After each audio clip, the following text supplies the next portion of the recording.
그런 드레스를 얘기했는데 우리한테 들린 건 그렇게 안 들렸다는 거는 여기부터 모순이 있는 거야. 그러니까 모순이 있는 거지, 맞지? 아니, 근데 저는 공감하는데 그거 아니야. 들으면서 그러니까 지금 저는 그러니까 이 나라에 뭔가 저는 하나 느꼈던 게 철학이 없다고 생각을 하거든요. 맞아. 오! 장기적인 공감. 플랜을 해서 뭐 통일도 그렇고 맞아. 어떤 국가적 맛있다. 이거 다 먹었어? 야, 민영이 밥. 꾸루, 땡. 싹소리. 민영이 이 색깔 너무 잘 어울리는 것 같아요. 너무 진짜? 너무 예뻐요. 엄마, 나 그러다가 또, 이거 처음 야, 보는데 그러다가 얘 또 얘가 이것만 입으면 어쩌라고. 너무 예뻐가지고 오늘 너무 예쁘다 하면서 민영이 이 꼬리 올라가는 거 봐. 얘 지금 머리까지 깎아왔지. 오늘 머리도 하고 완전 아들, 카메라 대고 딱 한 번만 말해서. 아직도 비혼주의야? 아니, 그럼 애 며칠 날 거야? 아빠 말 안 들으면 이거 될 것 같으니까 어. 5명. 와! 만세! 안 들으면 이거 될 것 같아. 아빠 말 안 들으면 이거 될 것 같다. 근데 지금의 얘 말이 성당에서도 와, 야. 얘는 머리 휘젓는다. 야, 너 여기 지금 영상이 있어서 왜? 영상이 다 있어. 따로 얘기하자. 따로 얘기해야 돼. 와, 어떡해. 손에 연락해. 야, 너 그거는 아니야. 야, 야. 왜냐면 이 문제를 그날 초단길 끝난 다음에도 우리 집에 와서도 많이 얘기를 하고 며칠을 가면서 민영아 진짜요? 왜 진짜 걱정되더란데. 그날에 우린 진짜 심각했어. 내가 그때 말했잖아. 장난이라고. 장난이라고 그랬어? 야, 장난이라고 니 내가 장난이라고 말하고 우리는 하나도 못 들어서 이 똥강아지 아빠도 못 들었는데? 니 나 진짜로 말했어. 진짜라니까. 어제 엄마가 딱 그러니까 그때 처음으로 말했어. 아니야. 아유, 그런 어제 것도 딱 안 있어. 오니까 뭐라 했냐면 장가 갈게 그만해 일. 그래서 내가 지금 오늘 다시 물어보는 거야. 그래, 알았어. 원위치 했다. 야, 근데 강요는 하지 말자. 야, 시청자들 보고 욕하겠다. 어쨌든 결정은 민영이 결정이야. 민영이 삶이고 엄마 아빠가 절대로 강요하는 삶은 살지 마. 네 자유로운 삶을 살아. 어? 뭐 아직은 어려서 결집에 왔다 갔다 할 수는 있지. 그치? 아, 근데 너 왜 그렇게 만족스러운 얼굴이야? 아니야. 단어가 좀 되게 큰 것 같아요. 되게 두리뭉실했던 게 어떤 단어로 딱 만들어지는 순간 그게 되게 수면 위에 올라오면서 비혼을 해도 되는 건가 보다. 이게 되게 화두가 되면서 맞아, 일단은 그 단어를 한번 쓰면서 결정된 얘기잖아요, 그 단어는. 그러다 보니까 이제 거기에 마음대로 끌려가. 그래서 기도할 때도 뭐 해주세요가 아니라 하겠습니다. 해주세요 하고 틀려. 해주세요 그러면 내가 바라는 거고, 내가 이렇게 하겠습니다. 벌써 마음 자세가 틀려. 응? 지금 몇 시인데? 그래, 아들이 오늘 선포를 좀 해서 화끈하게 했으니까 마음대로 해라! 야, 지난번 우리 올린 저출산 영상 생각보다 조회수는 안 나왔어. 응, 생각보다 조회수는 안 나오는데 의미 깊게 본 사람들은 의미 깊게 보더라. 근데 저는 그래도 생각보다 더 생산적인 논의가 이어지진 않은 것 같고 저희는 아직 실감을 못 한다는 건 느꼈어. 시간을 못 하시는 거예요. 저희는 근데 최근에 저출산 뉴스가 또 최근에 또 일주일 사이에 많이 나왔는데 엄청 분노하고 있거든요. 진짜 너무 분노하고 있어서 이거는 심각하구나. 다른 길을 찾아봐야겠다. 한국에서 이렇게 가만히 있다가 내가 노인되면은 진짜 큰일 나겠다. 젊은이들 그 생각까지 해? 당연하죠. 내가 되게 많이 생각 들었거든요. 근데 사실 지금 더 나이가 많은 세대는 체감하지 못하잖아. 저출산이래. 근데 그렇지만 당장 본인의 생활에 바뀌는 건 없으니까 어떡하지로 만지만 저희는 당장 몇십 년 겪어야 뒤에 되니까. 이거 큰일 나겠구나. 이제 나라가 없어질 수도 있겠구나가 딱 하면서 되게 분노하고 엄청 진짜 욕 많이 했거든요. 그럼에도 이 저출산 이 수치가 발표되었지만 이게 더 공론화를 안 되고 있잖아요. 더 이상 언론에서도 뭐 나오긴 하지만 거기서 위기로 느끼지 않는 거, 국가적으로도 위기를 맞아. 위기로 딱 선포하지 않잖아요. 저는 근데 이거 분명히 위기인데 억지로 왜였어? 그 영상의 댓글을 보면서 와, 왜 이렇게 반응이 그냥이야? 라는 그런 게 있잖아, 알지? 네. 근데 다른 유튜브 그런 지금 뭐 YTN 뉴스 저출산 저번 주에 나온 영상 댓글 보면은 20, 30대 욕 진짜 막 엄청 흘렸거든요. 막 나라가 20대 벌었는데 우리가 뭐 나라를 위해서 뭐 애를 낳았겠냐, 뭐 이런 나라 떠나야지, 이년 막 우리나라 이제 망할 거야, 뭐 진짜 엄청 욕 많이 달려요. 저도 딱 그걸 보고 아 이거 심상치 않다. 저는 원래 뭐 학위 끝나고 원래는 약간 해외에도 한번 일을 해보겠다 생각이 있었지만 더더욱 한국에만 있다가는 큰일 날 수 있겠다 그런 생각도 들고 저희는 심각하게 받아들이고 있거든요. 그 탄핵 이후 이민 신청을 한 숫자가 갑자기 증폭이 했다는 기사들이 많이 나왔더라고. 지금 그 얘기를 지금 니한테서 다시 듣는 거야. 근데 저는 그거는 약간 탄핵보다는 저는 그 대학원에서 들은 게 항상 국가적으로 재난이 있을 때마다 이민 숫자가 확 는데요. 근데 그때가 약간 그 세월호 시기였잖아요. 맞아. 그 관련된 이제 세미나 들었을 때 세월호 이런 사고 날 때마다 국가적으로 이민이 엄청 늘어난다. 그래서 조만간 이민이 엄청 늘어날 거다라고 했는데 아마 그게 그 시기였던 거. 그건 아마 세월호 영향이 굉장히 컸을 거고 플러스 이제 탄핵도 큰 거죠. 이제 나라에 대한 실망 그런데 이제 저출산은 진짜 많이 큰 위기라고 생각하는데 전 시간에 내가 방송한 게 뭐였냐면 북한이 인구 감소 결국 북한도 저출산 문제를 이미 겪고 있었어. 근데 그 저출산이란 문제에 대한 인지를 내가 너무 늦게 하다니까 그럼 내가 있을 때 그게 저출산 문제였네 라는 걸 내가 이제야 감각을 느낀 거야. 너무 둔하지. 나도 얘기하기 전에는 그냥 그렇게 하면 되는지 알았어. 근데 막상 이제 두 사람 얘기 듣고 나서 야 이거 아니네, 이거 진짜 이거 심각하네. 심각하다니까. 그래가지고 내가 할 말이 없는 거야. 그러니까 여지까지 방송 들어서 이제 이거 그렇게 물렁물렁해서 이제 우리 공격을 거스러 아니 밖에는 아마 처음이었을걸? 그게 지금 그 유튜브 그 구독자들이 거의 나이 먹은 사람들이잖아. 그 사람들이 댓글을 보니까 진짜 거기에 그 문제에 대한 심각한 고민을 하는 사람은 딱 한 번. 그분이 이름이 뭐였더라? 왜? 근데 이게 왜 조회수가 갑자기 600으로 됐냐? 아까까지만 해도 400이었는데. 문제를 인식을 못하고 있다는 게 심각하고. 저는 그거 더 나아가서 그러면 지금 국가 정치인들도 약간 그렇게 두리뭉실하게 생각하고 있지 않을까. 나 같은 생각하고 나 같은 생각. 잠깐만. 그 영상에 지금 스탐이라는 분이 글을 올렸는데 그분이 뭐라고 했냐면 저희 부모님 당신 이 댓글 못 봤을 거야. 이 친구하고 나하고는 이미 그 댓글 봤거든. 한 번 많이 이 얘기를 나누는데 저희 부모님 말씀 같으십니다. 내가. 그리고 전 21살에 취업해 지금 33살까지 열심히 살아왔습니다. 결혼 준비하려니까 아파트 한 채 살 수 없는 제 모습에 허탈함이 생깁니다. 그리고 결혼하려니 2억, 4억 정도의 대출을 해야 할 수 있고 여자친구는 결혼하고 출산하면 퇴직해야 되고 저의 짐은 가늠이 안 돼서 망설입니다. 결론은 이 글을 달한 친구는 여자가 아니라 남자야. 전문. 그러면 여기서 하나만 우리가 확정 지을 수 있는 게 뭐냐면 이 친구는 여자야. 여자 입장에서 얘기를 했고 지난번 방송에서 우리가 여자 입장을 얘기했어. 근데 지금 이 댓글 달한 친구는 남자야. 남자. 그래서 말씀 해보세요. 이 질문에 당신은 뭐라고 답변할지. 지금 그 말을 들으니까 나도 절망감이 느껴. 내가 이 얘기를 듣고서. 말씀하세요. 없잖아. 우리는 와인 마시는데 아바이는 사과주스 마시겠다니까 말리지 않을게. 100%주야. 사과주. 사과주. 자, 건배. 일단 건배. 그 심정은 그전에는 이게 실감 있게 안 들렸어.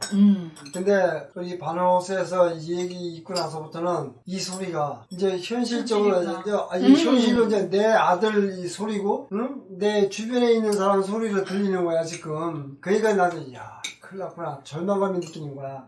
그래서 그러면 야 이걸 어떻게 해결해야 되나. 그래서 곰곰이 생각하는데 얼핏 생각난 게 약간 먼저 방송에서 그 40대에 겪는 현상, 현재 겪고 있는 문제를 해결하면 어느 정도 좀 활력을 튈 수 있겠다. 그 생각이 들었어. 그래서 정치인들이 이거는 좀 꼭 봐서 지금 우리가 한 얘기 속에서 해답이 있으니까 실질적으로 현실적으로 하나하나 문제를 우리가 다 가까이 가서 하나하나 단계적으로 이렇게 해결해주는 방향으로 가야 되겠다. 이제 그 생각이 들면서 정치인이 꼭 알아야 된다. 그게 결국은 그 사람들의 판단이기 때문에. 왜냐면 정치인은 정치적인 목적을 위해서 돈을 써.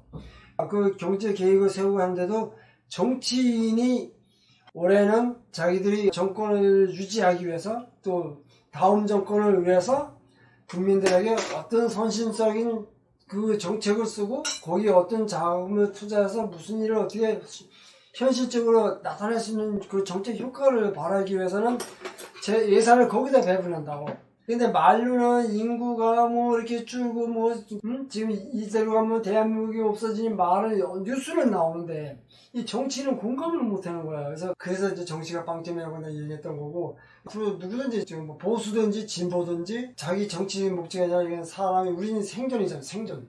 앞으로 우리나라가 빨리 이거를 해결할 극복하는 방법은 국가 전체적으로 체계적으로다가 좀 이렇게 시스템이 되어야 된다. 그러니까 학교에서도 토론 문화가 생겨, 토론 주제 가지고 또 사회에서 공감 이슈가 돼서 사회에서도 토론 문화가 장려되고 그 방송에도 장려되고 사람들이 컨센서스가 이제 이루어지면서 그 정치권에 이제 가게 하는 그런 유통 단계가 없어. 그래서 지금 계속 괴리가 생긴다고. 전문 남자친구 얘기 들었을 때 같은 남자 입장에서 나도 이렇게 내 옛날에 결혼했을 때 갑자기 순간적으로 생각나고 나도 돈 없을 때 지금은 돈이 있어야 되고 집도 있어야 되고 뭐도 있어야 되고 다 그런 조건이 갖춰져야 결혼을 하고 또 결혼해서도 애 낳는 것까지 그렇게 걱정을 하고 있는 상태에서 야, 이 나라가 어떻게 돼야 되나 어떻게 가야 되는지 그게 근심 걱정이고 우리 때는 돈 없이 오히려 돈만 해서 결혼하는 것보다 돈 없이 결혼한 사람이 많았고 또 그게 자연스럽고 그렇게 해서 열심히 돈 벌어서 집 사고 그것이 정상적으로 생각하거든. 그래서 우리 결혼할 때는 집도 없어 그냥 새 들어 살아. 그게 당연한 거야. 그냥 새 들어 살고 집 조그만 거 마련해서 살다 보면 또 열심히 또 돈 모아서 또 큰 집 사고 그렇게 해서 왔단 말이야. 우리는 그거 과정을 거쳤기 때문에 전문 사람들이 봤을 때 우리 때는 500만 원, 1000만 원만 있으면 그래도 그냥 살만한 집을 얻어서 살았어. 그래서 화폐 가치도 있었지만 근데 지금은 이제 1, 2억 가져야 이제 지금은 조그만 아파트라도 뭐 이렇게 전세를 하든지 방이라도 전세 얻어서 산다는 얘기인데 근데 지금 인건비 이렇게 추이를 보면 물론 인건비가 많이 올랐지만 그 인플레에 비교했을 때 그 전체 물가 지수하고 실제 그 소득 수준하고는 차이가 아주 이게 괴리가 있단 말이야. 그러니까 그냥 똑같이 물가 지수하고 인건비가 같이 올라왔으면은 그 이런 문제가 안 생기는데 이게 인건비는 그냥 그거 언제 지금 유지되고 물가지수는 이목형 올라가고 그런 이 갭이 결국은 떠안는 문제라고. 그때 그 떠안는 문제를 시스템을 해서 결혼, 출산, 교육, 양육까지를 국가 체계로다가 이렇게 어차피 국가 예산은 이제 쓸 수 있으니까 그래서 그걸 체계적으로 하면 국민 개개인이 들어가는 부담을 줄이면 전문의사 입장에서는 크게 부담 없이 결혼도 생각하고 수 있고 자녀들 걱정 없이 할 수 있고 이제 그런 해답이 그때 얘기해서 이제 보인 거야. 그래서 이거는 정치인들이 좀 봤으면 좋겠다. 그리고 또 정치인이 아니라도 사회에 영향이 있거나 오피니언 리더들이 이런 거 좀 보고서 좀 같이 동조했으면 좋겠다. 그런 생각이 들었어요. 그래서 근데 그게 뭐 체감을 하였지만 그래도 진짜 자기 피부에 딱 닿는 문제가 아니라면 뭔가 나서서 행동하는 거에는 한계가 있는 거잖아요. 그렇지. 그게 이번에 우리 유튜브 조회수의 결과가 나왔다고 생각해. 나는. 네, 그러니까 뭔 말인지. 네. 그러니까 그거 들으면서 그러니까 이 나라에 뭔가 철학이 없다고 생각을 하거든요. 맞아. 오! 장기적인 공감! 어떤 공감! 플랜을 해서 뭐 통일도 그렇고 어떤 맞아. 국가적으로 대북 정책도 그렇고. 네, 국가적으로 장기적으로 어떤 철학을 가지고 끝까지 끌고 나가야 되는 게 있어야 되는데 그게 부재한 상태에서 정권 바뀌면은 보수당이 되면 보수 쪽으로 꽉 쥐었다가 진보 되면은 이 정권 다 폐기하고 새로운 맞아! 5년짜리 딱 단기적으로 있어. 그게 진짜 통일도 그렇고 모든 정책에 철학이 없는 거예요. 그렇기 때문에 저출산은 더더욱 장기적으로 지금 몇십 년 뒤에 나타날 정말 이 재난이 뻔하게 보이지만 지금 현재 정권을 잡으신 분들은 그 몇십 년 뒤가 자기의 어떤 뭐 돌아오는 게 아니잖아요. 그러니까 망했구나 하면서도 그냥 이거는 외면하는 거죠. 뭐 그건 뒤에 다음 정권에 누군가가 하겠지 하고 그냥 지금 이슈 되지만 아무도 이거를 국가적인 차원에서 이슈로 떠오르지 않잖아요. 되게 큰 문제로 저희는 생각하는데 망했다, 나라 망하겠구나 생각하지만 여기서 뭐 나라에서 얘기하는 거 하나도 없잖아요. 여기에서 지금 이제 분명히 말했잖아. 정책적인 노선이 정권이 바뀔 때마다 바뀐다고. 지금 젊은 세대들은 말하고 있다고. 그런데 그것을 오직 기성세대와 지금 젊은 세대의 갈등으로만 보고 있다는 게 나는 너무 한계점이 느껴지고 정권이 바뀔 때마다 정책이 바뀌는 걸 너무 당연하게 받아들이는 대한민국 사회의 모든 국민들의 시선 자체가 나는 이것부터가 바뀌어야 된다고 생각하는 거야. 물론 지속성이 있고 그 목표를 가지고 한번 결정을 하면 어느 정권이 됐든 간에 그것을 끝까지 다른 정권으로 이렇게 전환이 되더라도 바뀌지 않고 가야 되는데 정권이 바뀌면 기존 정권에서 수립했던 계획이라든지 사업이 다 막 그냥 유명무실화되고 다 사장되고 이제 그런 게 오늘날의 그 현상이지. 어떻게 보면 그 민주주의에 있어서 가장 나쁜 점이라고 생각했거든요. 철학이 설 자리가 없어. 그 철학이 없더라도 국민이 그 오전에 컨센서스에서 이루어지면은 국민이 동의를 해서 가지고 의견을 모아서 그 정책이 결정되면은 다음 정권에서 치면 안 되는 거야. 우리나라의 생존을 위해서는 그건 필요하고 조선시대의 그 사색 단파 싸움. 그때도 지금과 같은 그런 생각으로다가 했을 것 같다는 생각. 이제는 우리가 수학을 하고 또 물리, 과학을 하면서 진리와 원리 그게 있죠. 우리 국민이 이끌어가고 나라를 근본적으로 세워야 할 그 근본 원리는 뿌리를 건드리면 안 된다는 그런 상호간의 협약이라든지 조약이 있었으면 좋겠어. 그 정책에도 그 뿌리는 건드리지 말자. 그런 원칙이 서로 있다면 아무리 정권이 바뀌어도 우리가 공존하고 생존하는 데는 문제가 없다. 당파 싸움에 나라 망한다는 소리 괜히 나오나? 우리가 조선이 쇠약해진 게 당파 싸움이고 기본적으로 우리의 근간은 건드리지 않는 정책적인 국민의 컨센서스를 진짜 우리 국민이 지켜야 되는데 나는 지금 젊은이들한테 더 비애감을 느껴주게 한 거는 실력보다도 학력, 집안한 뭐 이걸 먼저 따지는 데서 더 젊은이들한테 비애감을 준 게 아닐까 난 그걸 생각해. 왜냐면 내가 지금 이하여대 석사까지 과정에 내가 느낀 거야. 한국에서 살아남으려면 학력이 있어야 되는구나. 이게 나 아직도 비애감이 느껴지거든. 석사 공부를 하면서 느꼈어. 그래서 남은 게 뭔데? 석사증 하나 해요. 그리고 오히려 거기서 봤던 다양한 모습들 나한테는 긍지감과 신뢰감과 존경심과 이걸 떠나서 솔직히 실망감을 더 줬다고 말해야 되나? 거기서 별별 일이 다 있었지만 그런 얘기까지 말하고 싶진 않거든. 그러나 그걸 보면서 왜 한국의 학생들은 이런 명문대학을 원하고 이런 명문대학을 위해서 온 가족이 그렇게 혈안이 돼서 사교육을 그렇게까지 붙이지? 이게 의미가 과연 현실에 얼마나 도입이 될까? 라는 의구심이 들. 거기에서 내가 박사학위에 대한 꿈이 스톱이 된 거야. 석사까지는 기본적으로 따자. 그 정도는 있으니까 왜 한국에서 내가 하고 싶은 일이 많고 내가 지금 벌려는 일도 많고 나를 바라보는 친구들도 많고 내 머리를 12년 동안 이 한국에 들어와서 12년 동안 내 머리만 해준 그 원장님이 여가지고 미용실 가서 내가 물어봤거든. 원장님 나 탈모 언제부터 시작됐어요? 이하여대 간 다음부터 나 자신도 까먹었어. 원장님 짚어주셔. 내 머리를 원장님이 더 잘하시네요. 어문 한 달에 한 번은 무조건 가니까 어문 무조건 머리 보고서 왜 없던 탈모가 생겼지? 이러고 얘기를 하고 그런 얘기를 들을 때 충격이었거든. 북한에서 아무리 명명술적으로 해도 내가 탈모는 한 거예요. 그때는 나도 그 생각이 내가 그날 얼마나 와서 울었는데 당신이 그걸 기억 못하게 나는 지금 이 자리에서 충격이거든? 나한테는 완전히 머릿속에 이렇게 프린터처럼 딱 찍어서 그때 그 상황이 집에 몸 벗고 들어와서 그날 하루의 상황 그 며칠간의 그 고민의 상황이 나한테는 정말로 프린터처럼 다 떼서 다 기억이 났는데 그 사람 기억 못했다고 나 지금 충격이거든?